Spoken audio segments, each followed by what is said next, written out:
चीन ने पाकिस्तान को मजबूत करने के लिए अपने आधुनिक स्टेल्थ फाइटर जेट J-35A की डिलीवरी में तेजी लाई है। न्यूज 18 इंडिया को सूत्रों से एक्सक्लूसिव जानकारी मिली है। आपको बता दें, अगस्त 2025 में पाकिस्तान को 30 जेट्स की पहली खेप मिल सकती है। यह फैसला हाल ही में भारत और पाकिस्तान के बीच हुए टकराव के बाद लिया गया है। आनंद हमारे सहयोगी हमारे साथ जुड़ रहे हैं। आनंद, और क्या डिटेल्स मिल पा रही हैं? देखिए, सबसे बड़ी बात यह है कि पाकिस्तान को अब चीन अब पाकिस्तान को J-35A स्टील्थ फाइटर जेट बहुत ही कम दामों में देगा, सस्ता देगा, 50% उस पर छूट देगा। पूरा खुल के सहारा मिल रहा है, साथ मिल रहा है। पाकिस्तान ने ये कहा है कि उनकी 5th जनरेशन स्टेल्थ फाइटर्स हैं J-35, उसकी एक खेप जो जून 25 को पूरी फ्लीट का एयरक्राफ्ट जो है वो उनके पास वो लेकर आने वाले हैं, उनको देने वाले हैं। वो भी 50% डिस्काउंट में देने वाले हैं। अब खबर ये है कि 30 ऐसी फ्लाइट्स हैं, 30 ऐसी एयरक्राफ्ट उनको पाकिस्तान को J-35A जेट्स अगस्त 2025 तक मिल जाएंगी और ये पहली डिलीवरी होगी। इसके बाद और भी ट्रांचेस आएंगे, लेकिन ये सबसे बड़ी बात ये है कि ये 5th जनरेशन स्टेल्थ फाइटर्स हैं जो कि अमेरिका की F-35 की बराबरी क्लेम करते हैं। ये ऐसे स्टेल्थ फाइटर्स हैं जो पाकिस्तान की सरहद के अंदर डीप रहकर वहां से भारत को ये अटैक कर सकते हैं। ये रेडार्स और एडवांस जो वार्निंग सिस्टम्स होती हैं वो भी उसको भी ये बीट कर सकती हैं। इनकी स्पीड कम से कम Mach 3 तक चली जाती है, इसीलिए वो जो नॉर्मल रेडार्स होती हैं उनको वो ट्रैप नहीं कर पाती और ये लो एल्टीट्यूड पे भी हाई स्पीड्स ये ट्रैवल कर सकती है। स्टेल्थ फाइटर्स इसीलिए इनको कहा जाता है कि इनको रेडार पे कैच नहीं किया जा सकता, तो ये भारत के सरहद के अंदर आकर भी ये अटैक कर सकते हैं। इनके ऊपर आप न्यूक्लियर पेलोड यानी कि न्यूक्लियर असला भी आप लोड कर सकते हैं और ये काफी देर तक हवा में रह सकते हैं। ये स्टेल्थ फाइटर्स, इनकी मिड एयर रिफ्यूलिंग ये सब कुछ हो सकती है। ये advance level 5th generation fighters हैं, तो इसकी वजह से पाकिस्तानी एयरफोर्स की एबिलिटी बहुत ज्यादा हो सकती है, ये खबर है। लेकिन सबसे बड़ी बात यह है कि अगर चीन 50% डिस्काउंट पर पाकिस्तान को 30 ऐसी फ्लाइट एयरक्राफ्ट दे रहा है, तो यानी बहुत बड़ा ट्रांजैक्शन है ये। और इसका मतलब सिर्फ यही है कि पाकिस्तान के अंदर चीन की पकड़ बहुत ज्यादा मजबूत हो गई है। 80% आजकल पाकिस्तान का जो वेपन सिस्टम्स हैं और जो उनकी पूरी आर्सनल है, जो पूरा उनका जखीरा है वेपन्स का, वो सब अब चीन की तरफ से लिया जा रहा है। अमेरिका का बिल्कुल इस पर होल्ड बहुत कम होता जा रहा है। और यानी यहां तक भी कि इंटेलिजेंस इनपुट्स ये थे कि जिस दिन 6 और 7 तारीख की रात को जब भारत ने वहां पर टेरर स्ट्राइक्स किए थे, इंफ्रास्ट्रक्चर पर स्ट्राइक्स किए थे, काउंटर ऑपरेशन सिंदूर लॉन्च किया था, तब चाइनीज इंजीनियर्स पाकिस्तानी सेना के साथ उनके रेडार सिस्टम्स और इंटेलिजेंस गैदरिंग सिस्टम्स को वो मॉनिटर कर रहे थे और उनको कैसे मैनेज करना है, किस तरह से फॉरवर्ड एरियाज में मूव करना है, इसमें चाइनीज हाथ इतना ज्यादा था कि भारतीय सेना खुद और के अधिकारी, टॉप लेवल पे अधिकारी खुद सरप्राइज हो गए कि इतना चीन का इन्वॉल्वमेंट कैसे हो सकता है और चीनी इतने ज्यादा इसमें कैसे इन्वेस्टेड है।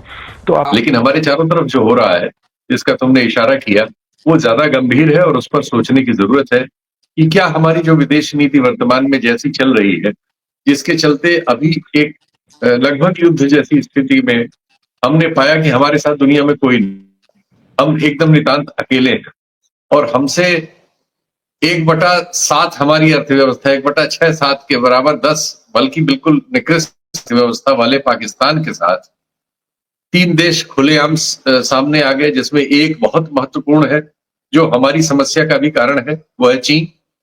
चीन जो अब एक महाशक्ति के रूप में है, जिससे अमेरिका अपने को प्रभावित समझता है, यूरोप समझता है और अमेरिका के राष्ट्रपति अभी एक बहुत बड़ा जो उन्होंने आते ही किया टैरिफ वाला, जिसमें बात तो दुनिया की हुई लेकिन सबको पता है कि वो चीन पर केंद्रित था।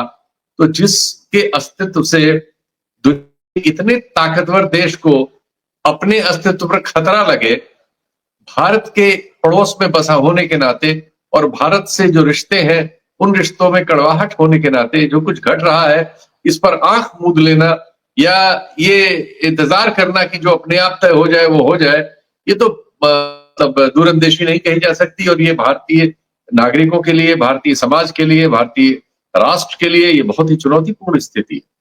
हमें निश्चय ही इसका कोई न कोई राजनीतिक हल निकाल के, चाहे लॉन्ग टर्म हो, लॉन्ग टर्म ही इन चीजों में होता है, कोई शॉर्ट टर्म होता नहीं, शॉर्ट टर्म पहुंचता नहीं।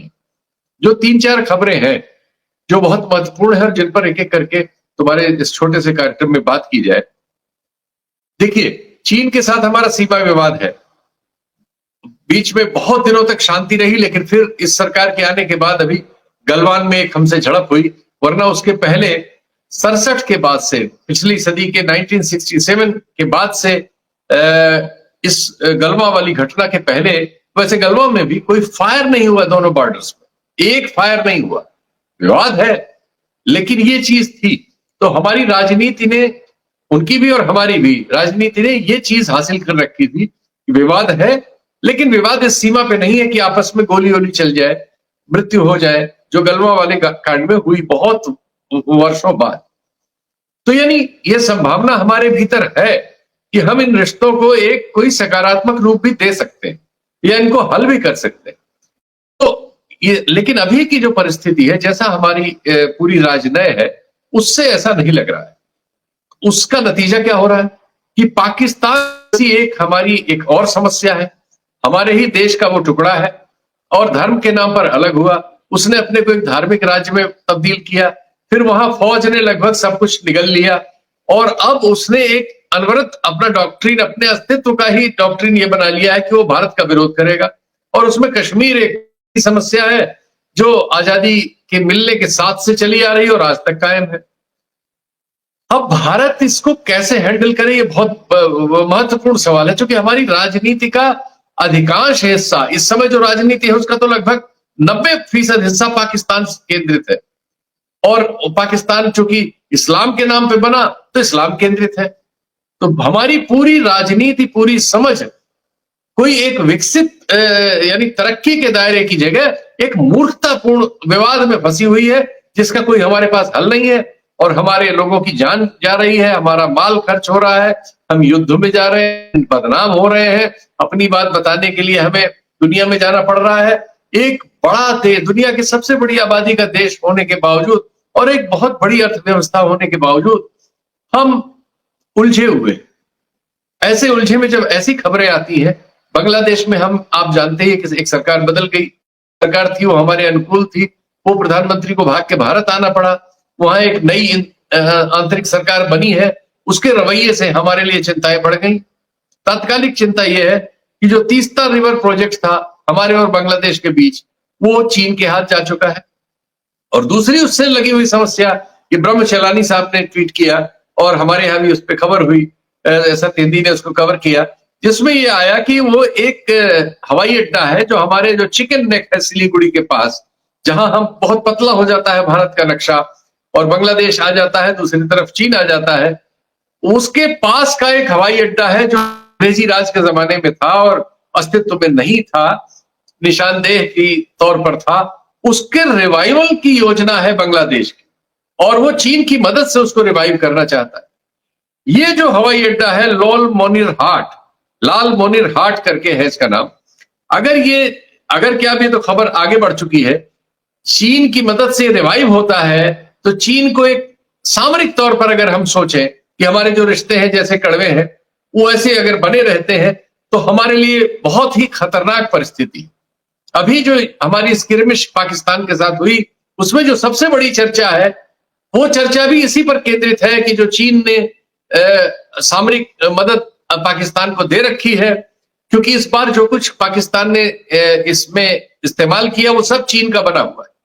आज पाकिस्तान की सेना का 81%, 81% चीन निर्मित है या चीन समर्थित है और वो धीरे धीरे मात्रा बढ़ती ही चली जा रही है, वो पूरी तरह से चीन पर निर्भर है। और अभी जो खबर उन्होंने बताई उसके अनुसार तो अभी इसी साल पाकिस्तान को नए किस्म के 35-36 जेट देने वाला है। हमें 35-36 जेट खरीदने में 2-2 सरकारें चली गई, यूपीए के पूरे दौर में तय होता रहा और जब एनडीए आई मोदी जी के नेतृत्व में तो उसने 128 की जगह 36 विमान रफाल का समझौता किया। यानी जिनके लिए हमारे 20 साल 25 साल चले गए, चीन की ओर से वो मुफ्त में, एक तरह से मुफ्त में ही कहा जाए, पाकिस्तान को मिल जा रहे हैं, क्योंकि लोन पे मिल रहे हैं। पाकिस्तान के पास तो कोई देने लेने का पैसे का कुछ है नहीं। तो ऐसी स्थिति में हमारे साथ खड़े हुए अफगानिस्तान, इजराइल, तो अफगानिस्तान के भी विदेश मंत्री को अभी आप देखिए कि चीन के विदेश मंत्री ने बुला लिया और उसने देखा कि ये अकेला जो है उधर जा रहा है, और पाकिस्तान के विदेश मंत्री को बुला के एक बगल उनको खड़ा करके एक बगल उनको खड़ा करके जो इसकी योजना है एक बहुत बड़ी ग्वादर एयरपोर्ट तक जो जा रही है, जिसमें दोनों देशों की सीमाएं छूती बिलखती हैं, उसमें उसकी सहमति प्राप्त कर ली। तो धीरे धीरे आप देख रहे हैं कि कोई भी देश हमारे चारों तरफ जो है वो हमारे हाथ की जगह सब चीन के हाथ चले जा रहे हैं। उसकी वजह भी है, चीन की अर्थव्यवस्था हमसे 5 गुनी है, चीन का मैन्युफैक्चरिंग दुनिया का आधे से ज्यादा है, हमारी तो क्या हैसियत है। सब चीज चीन में बनती है, सब दुनिया को चीन की जरूरत है। टेक्नोलॉजी के क्षेत्र में चीन ने ऐसे झंडे गाड़े हैं कि अब अमेरिका परेशान है। नई टेक्नोलॉजी में, नए कारें बनाने में, बिजली की कारें और बिजली की बैटरियों को बनाने में वो दुनिया में अव्वल हो चुका है। ये तो बाजारों में प्रतिबंध लगा लगा के अपनी अपनी कंपनियों को अमेरिका वगैरह बचा रहे हैं। अगर बाजार खोल दे तो अब चाइनीज कंपनियां अमेरिका का मटिया मेट कर सकती। जो गूगल और एआई वगैरह की टेक्नोलॉजी में अमेरिका को बढ़त हासिल थी, चीन ने उस सब एरिया में अपना अस्तित्व आके प्रमाणित कर दिया है। और अभी जब हम आपसे बात कर रहे हैं, 2 दिन पहले की खबर है कि उसने अंतरिक्ष में सबसे बड़ी सामर्थ्य का इंटरनेट और दूसरे स्पेक्ट्रम लागू करने का वो पहुंचा दिया है। और हो सकता है कि साल भर में हम पा रहे हो कि गूगल सबको मात देते हुए चीन की कंपनियां विश्व रौंदने निकली हुई है और इंटरनेट वगैरह की उनकी सप्लाई। एक उनकी 2 बातें, एक तो वो तकनीकी श्रेष्ठता में पश्चिम के मुकाबले या उससे आगे खड़े हैं, दूसरे वो दाम में आधे या उससे भी कम होते हैं और इनको क्लोन वगैरह भी दे देते हैं। तो दुनिया में इसको रोक पाना बहुत मुश्किल है कि आप चीन का उत्पाद नहीं लें। हमारी भी वही समस्या है। हमारे कितने ही कड़वे रिश्ते हैं, हम तमाम प्रतिबंध की भी बात करते हैं, लेकिन सबसे बड़ा व्यापार हमारा चीन के ही साथ है और सबसे बड़ा व्यापार घाटा भी हमारा चीन के साथ। तो ऐसी स्थिति में हमें बैठ के अपने घरेलू झगड़ों को ईमानदारी से हल करके, यानी जो हम अपने राजनीतिक दलों से, विभिन्न विचार के लोगों से, इन सबसे एक गृह युद्ध में फंसे हुए हैं, एक तरह से एक अजीब तरह की स्थिति हमने पैदा कर ली है। इसको दुरुस्त करके एक लॉन्ग टर्म देश के हित की प्लानिंग करके जरूरी है कि चीन के बारे में हमारी जो नीति है उसका कोई ऐसा हल निकाले जो भविष्य में हमारे लिए दुखदाई न हो, फलदायी। ये सवाल आज के भारत के सामने सबसे बड़ा सवाल है। ये दुर्भाग्यपूर्ण है कि अगर हम इससे सबक नहीं लेते, अपने ही गृह युद्ध में, अपने ही नागरिकों के विरुद्ध युद्ध में फंसे रहते हैं, उस तरह की घटनाएं करते रहते हैं जैसी एक प्रोफेसर को अरेस्ट करके हमने की और एक मंत्री को छोड़ के की, तो हम कहीं नहीं पहुंचेंगे। अगर हम सिर्फ कांग्रेस में सोनिया गांधी के मेवे बनाते रहेंगे, उनको बार गर्ल कह के गाली देते रहेंगे, तो हम कहीं नहीं पहुंचेंगे। हमें संवाद आपस में करना होगा, अपनी जनता से लड़ने का काम बंद करना होगा और इस संवाद के साथ एक लॉन्ग टर्म प्लानिंग करके चीन की इस बढ़त के सामने तैयारी से उतरना होगा और उसे लंबे दौर तक, चाहे किसी की सरकार दिल्ली में आए, आज किसकी है कल किसकी आए, अगर सब मिलजुल के तय करेंगे तो वो पॉलिसी फिर कायम रहेगी। इस बार एक बहुत अच्छी बात हुई थी पाकिस्तान के साथ झगड़े में, इस सारे दलों ने सरकार को आगे से बढ़ के कह दिया था, आप फैसला करो, जो करो हम आपके साथ। ये बहुत अच्छा डेवलपमेंट था। इस डेवलपमेंट को इस सरकार को एनकरेज करना चाहिए था और इस डेवलपमेंट के साथ देश में एक सौहार्दपूर्ण वातावरण बनाना चाहिए था। ये कड़वाहट और झगड़े और गुस्से का नहीं। और अपनी ये जो ट्रोल आर्मी है जो रिश्ते बिगाड़ रही है और ये जो एक बैगाबांड मीडिया हमने पैदा कर लिया है, इसको सबको आपको हैंडल करके ठीक करना ही होगा। आप जैसे हैं ऐसे हाल में कहीं नहीं पहुंचेंगे और चीन ने आपको पूरी तरह से घेर के, ये एक इशारा है समझने वाले के लिए, ना समझने वाले के लिए तो गड्ढे ही हैं दुनिया में। बहुत से लोगों की हस्ती मिट गई। अगर हम भी वही चाल चलेंगे तो हम कोई खुदा थोड़ी। ये चीज समझने की जरूरत है। जो सूचनाएं तुम लाए हो ये बहुत महत्वपूर्ण है और ये वक्त है कि हम उस पर हमारा जो बौद्धिक और राजनीतिक चिंतन है, जो राष्ट्रीय विमर्श है, वो जिम्मेदारी से इस बात को और इस खतरे को समझे। धन्यवाद, तुमने अच्छा कार्यक्रम रखा।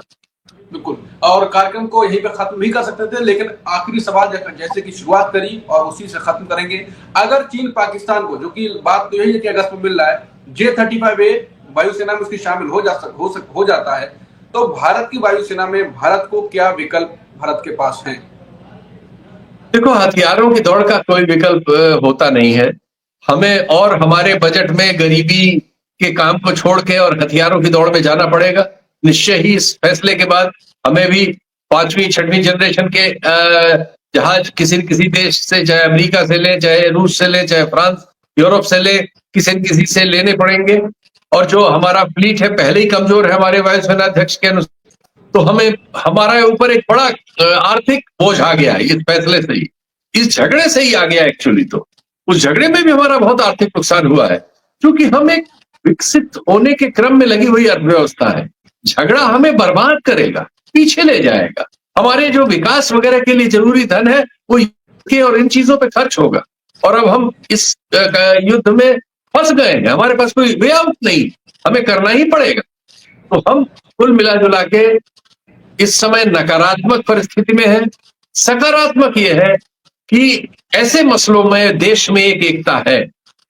इस समय जो सत्ता में है, ये अब उनकी जिम्मेदारी है कि इस जो थ्रेड है बहुत अच्छा सा, जो पाकिस्तान के साथ इस विवाद में पैदा हुआ था, इसको मजबूत करें।